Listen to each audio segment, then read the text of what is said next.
Assalamualaikum warahmatullahi wabarakatuh. Shalom dan Om Swastiastu. Perkenalkan, nama saya Trikirana Lestariar dengan NIM Stambuk D1012151. Saya berasal dari Fakultas Hukum, tepatnya di Universitas Tadulako. Pada kesempatan kali ini saya akan mengutarakan atau memaparkan sebuah materi mengenai perbuatan melanggar hukum dan prestasi. Namun pertama-tama kita membahas dulu mengenai perbuatan melanggar hukum. Perbuatan melanggar hukum adalah perbuatan yang tidak sesuai atau bertentangan dengan hak dan kewajiban menurut undang-undang. Dalam bahasa Belanda, perbuatan melanggar hukum disebut dengan onrechtmatig daad. Sedangkan dalam bahasa Inggris, perbuatan melanggar hukum disebut dengan tort. Perbuatan melanggar hukum diatur dalam pasal 1365 KUHP, dan siapa saja yang melakukan perbuatan melanggar hukum diwajibkan untuk mengganti kerugian akibat dari kesalahan tersebut. Perbuatan melanggar hukum dibagi menjadi 3 kategori. Yang pertama, perbuatan melanggar hukum karena kesenjangan atau kesengajaan. Yang kedua adalah perbuatan melanggar hukum karena kesalahan. Yang ketiga adalah perbuatan melanggar hukum karena kelalaian. Dalam perkara pidana terdapat 2 unsur penting seseorang akan dipidana. Yang pertama itu adalah perbuatan atau biasa yang disebut dengan actus reus. Dan yang kedua itu adalah kesalahan yang biasa disebut dengan mens rea. Apabila 2 elemen tersebut tidak ada, maka seseorang tidak dapat dipidana.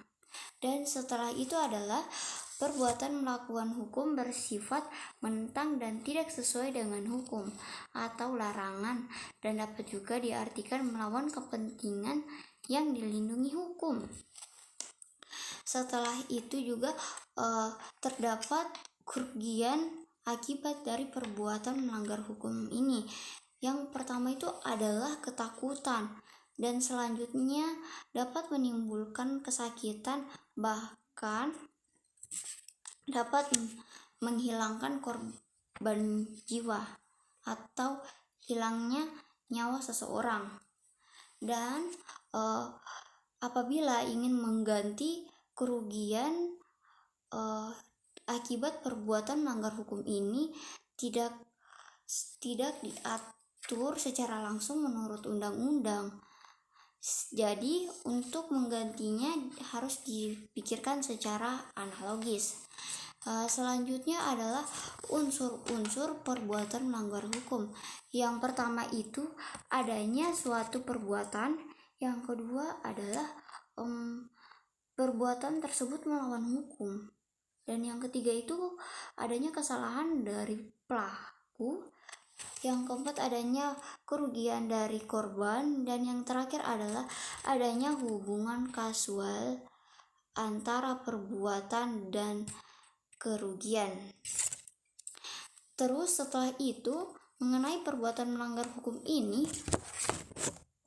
memiliki ruang lingkup yang lebih luas, sehingga dibandingkan dengan perbuatan pidana, ketentuan perundang-undangan dari perbuatan melanggar hukum ini bertujuan untuk melindungi dan memberikan ganti rugi kepada pihak yang dirugikan. Dan setelah itu adanya undang-undang dan jurisprudensi masyarakat untuk dapat mengkategorikan perbuatan melanggar hukum sesuai pasal 1365 KUHP. Maka pelaku harus mengandung unsur kesalahan dan melakukan perbuatan tersebut. Maka perbuatan tersebut harus ditanggungjawabkan sesuai dalam pasal 1365 KUHP dan tidak termasuk dalam kesalahan. Karena pasal 1365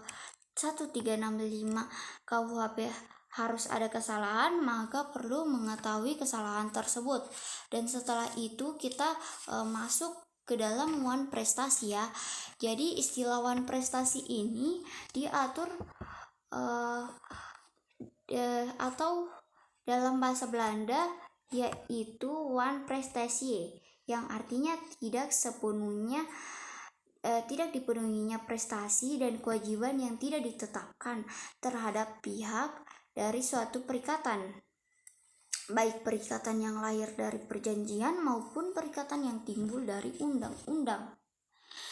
Setelah itu adalah wan prestasi diatur dalam pasal 1238 KUHP dan debitur dinyatakan lalai jika surat perintah atau berdasarkan ketakutan dari perikatan sendiri. Wan prestasi terjadi apabila adanya pelanggaran dari sebuah perjanjian.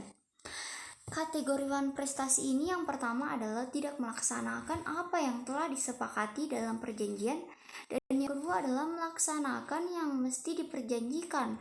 Yang ketiga itu melaksanakan apa yang dijanjikan, dan yang terakhir itu melakukan sesuatu yang menurut perjanjian tidak boleh dilakukan.